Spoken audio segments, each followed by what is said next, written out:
Well, hello and welcome to another Think Good conversation. Today I'm sharing something deeply personal with all of you. I'm actually celebrating today. I'm celebrating big time.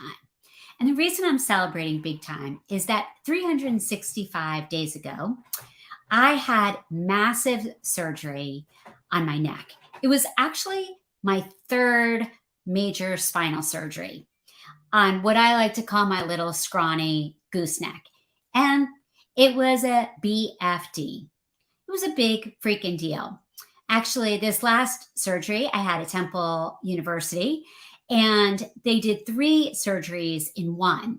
And so it was extremely scary. And I've been reflecting a lot on the last year and what the last year has meant for me in my recovery, and how that recovery has also led to some pretty powerful leadership insights that I thought might be interesting for you to hear a little bit more about. So, there are a number of things that became important to me over the last year. And they started immediately after coming home from the hospital. I actually was in the hospital for 4 days. And I want you to think about a Frankenstein, like literally a Frankenstein brace. It lifted me from here to my shoulders, and I couldn't move my head at all. I could look straight ahead, I could roll my eyes around, but I couldn't move my neck at all. So the first major decision that I had before I had the surgery was, what was I going to do about my business? And that was a very hard decision for me to make because I've done so much stopping and starting because of other challenges I've had in my life. But this time I decided to rely on the really strong, massive skills of a rock star support team. And what I realized is that with a massive rock star support team, you can do anything. If you can let go and trust others to care for you, I mean, really care for you, every little thing's going to be okay. In the words, of course, of Bob Marley. So that's my first lesson. And whatever you are doing in terms of a leadership role in the world, I can't emphasize how important it is to develop your rock star team. You are the leader of a rock star team. And one of my mentors and my coaches, Fabian Fredrickson, talks a lot about this, that when we have a rock stars team, we can start thinking about what would it feel like to have a month off or 2 months off or take a sabbatical. And so I'm so grateful to the Rockstar team that I was able to put in place before my surgery, including my family and my friends, but also a really talented group of professionals who I could trust with my business for the 6 weeks that I took off. The second point I wanted to share with you in today's conversation is that in life and in business, you can say yes even when you're not 100% ready. I think this is an incredibly important point for leaders. Sometimes we feel like we have to be perfectly perfect and we have to get every duck exactly in the right row and things exactly in the right lane. And although that's a wonderful idea and massively important to have all our loose ends tied up, I do want to talk about saying yes, even when you're not ready. So in April of 2022, many of you know I was part of a book launch, a book called Elevate Your Voice. And it featured the stories of women of hope and courage and resilience. My chapter in the book was my personal story about my grief journey, the 364 day grief journey between my mom's passing and my dad's passing. And 2 weeks after I came home from my surgery, I got an email from another mentor and friend who said, "We have something that we think you might be interested in. And we're working on a book project that we'd love you to be a part of." Now, this time, I was not very far in my recovery. As a matter of fact, I had a stand that my dear friend had purchased for me that allowed me to read everything from here. but I definitely wasn't typing. And again, I definitely wasn't moving my head in any direction. But the call to me, the pull for me about this book was really powerful. It was literally, you know, an opportunity that I couldn't say no to at a time where I had to say yes. And so I really learned during that time to use talk to text. And now a year later, I'm so that glad that I said yes to this opportunity because it was such a powerful experience for me. And it was so important for me to contribute to the book. And did my circumstance make it a bit harder to say yes? 100%. But sometimes as leaders, sometimes as coaches, sometimes as mentors, we have to say yes before we're 100% ready. Third thing I wanted to share with you is that, man, have I learned to set small goals and treat them like massive celebrations. So today I'm actually really celebrating this major milestone. I blocked my calendar off for the day. I got my hair cut. I really wanted to soak in the fact that I made it to this really important milestone. But I'm going to tell you a story of another milestone that I set before I went into surgery a year ago. And that was I have a love relationship with something called Music Fest. If you are from the Lehigh Valley in Pennsylvania, you know about Music Fest. And I love Music Fest. It's part of our family's traditions. My husband is very involved with the organization. And, my favorite memories from the summer oftentimes include being able to go to the festival and just enjoy great music and a great night out. Before I scheduled my surgery, I set a goal. And my goal was that I could go to one show during the 10-day festival. And that show was Darius Rucker. Now, I'm a big country music fan, and I'm an even bigger Darius Rucker fan. And so I put my mind to getting to this concert. Now, I'm not going to lie. It was freaking scary. I was scared that somebody would bump into me. I was scared that I might trip and fall. I was scared that there would be a massive consequence for me participating in this event. Was I going to set my recovery back weeks? And like my recovery wasn't very far at this point, and I was still wearing my neck brace. I had a little bit smaller one that night. But there was so much fear in me that evening. And yet I persevered and we made it to and through the event.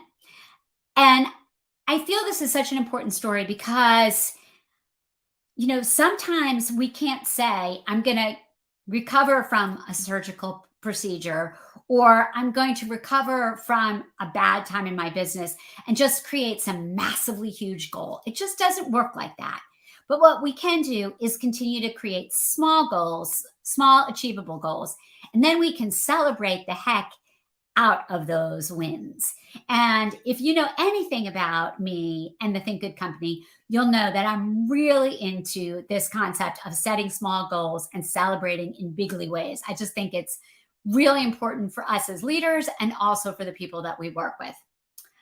So that was a really powerful lesson. And I was so excited that I did it. I was just overjoyed, and music never sounded so good. And I got through the night. I'm not going to say it didn't hurt the next day. It might hurt the next day, but it was worth it. Another lesson I learned during this time, and I've really been practicing ever since, is that you have to be willing to also say no. Earlier, I talked about the importance of saying yes, but I also very early into my surgical recovery, realized I was going to have to say no. I've never been good at boundaries. I have always blended my work life and my professional life. And so for the 6 weeks that I took off, I really was being very mindful about, I'm not going to take any calls. I have somebody else checking my email. I have somebody else working in the business. But I will say that I thought that that would end much sooner than it did, the boundary setting. And actually, because of the surgery, I was able to practice the concept of boundary setting, something, again, that I've not been outstanding with over the years as I went through not only my recovery, but my rehabilitation. During last year, for most of the year, I spent 3 days a week at physical therapy. It's only in the last month or so that I was dismissed, probably for the third time. And so my recovery has been long. And my surgeon at the time of my surgery had said to me, this is going to be 100% surgery, meaning that it's going to be 100% painful and it's going to be 100% hard recovery. And it was. And it has been. And so I really had to get even clearer about my boundaries. Even today, because my pain didn't go fully away and I still have to deal with my pain, when I'm having a rough day, I stop early. I've minimized my evening commitments and I follow my energy, which for me means doing more work in the morning than it is doing work later in the day. And I think that's, again, another really important lesson for all of us as leaders around setting boundaries. We don't need a catastrophic event or surgery to help us remember that that's incredibly important. And I know as business owners, it can be very, very hard to say no to opportunities. I actually had planned a very significant engagement in mid August with one of my clients. And I was getting towards the end of July and I really wasn't feeling much better. And one of the scariest things that I had to do last year was to call this very good client of mine and say, I'm not up to it. I can't do this deliverable. I can't stand, I can't drive. I'm not ready to do this. And I was able to say no. And I believe that it is because I built the kind of relationships with my clients that they gave me grace during this period. And more importantly, I gave myself grace. And every time I said no this year, I've trusted the universe and it has worked out, which means that even when I've had to say no, my clients have worked with me to make sure that I could say yes to them at a later point. And I think, again, super valuable lesson. Another lesson that I learned is that you have to be willing to let go of your old stories and be willing to write a new one. Now, intuitively, you might think, of course, we should let go of our old stories. Like, who wants to have a story about pain? But when you have chronic pain and you suffer for 10 years, like I have, and when you've had surgeries and you know what the road to recovery is, having chronic pain and having acute pain becomes part of your story. It is hard because, with that story, I was really able to say yes to some things, no to some things. It was part of my who.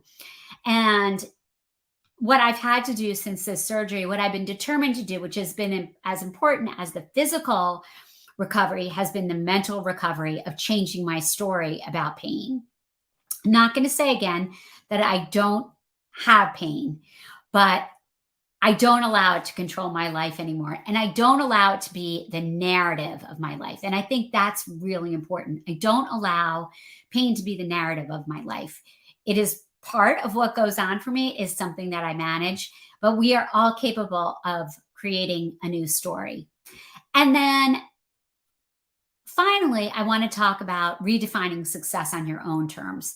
So much of the work that I do in the Think Good company and with Think Courageously is around redefining success. And I'm not going to lie, this one has been really hard for me. I've always thought of myself as an active person, and I really thought that after this surgery, I'd be back at it. I'd be able to do a lot more things. I'd be able to go back to yoga. I would be able to swim 40 laps. I'd be able to maybe even run. I bought a treadmill. I have an elliptical. But I'm going to say that, like many things in life, success is not a straight line. And sometimes I've had to take 3 steps, one step forward and 3 steps back. I've been dismissed, as I said, from physical therapy 3 times in the last year. And I have acted like Mrs. Big Stuff when my trusted friend and physical therapist, Jeff from St. Luke's North, has said, okay, I think you're good. Walked out of that office feeling amazing and feeling like I've done it and I can do anything. And then I do something physical and really go outside of my comfort zone. And, I have these mini crises and I have these things that cause pain where I have to acknowledge that, my definition of being successful in having optimal health is not exactly what I want it to be. It's just not exactly what I want it to be. And I have found this to be really, really hard. And I think it's a really important lesson, though, for all of us, because all of us have to know how to lovingly accept that we will have setbacks. And the only way for us to get through these times is to ask for help and to practice, go back to things that ground us in our old definition of success and realign how we are defining success. So I've learned to accept where I am on my journey versus to fight it all the time. Because sometimes fighting that definition of success can get really exhausting. And just to sum this all up, it's been quite a year and I'm feeling really freaking proud of myself. Um, I practice gratitude every day. I am grateful that my overall pain has improved. I am grateful that I can use my hands and I don't have severe pain when my fingers touch a keyboard. I listen more intuitively to my body. I'm grateful that I can frame challenges as opportunities. And as always, I'm grateful for the love and support of my incredible family and network of friends. I hope this conversation was helpful to you as you think about how to turn challenges into significant opportunities. Take care, have a great day, and I'll look forward to seeing you back here to have another Think Good conversation.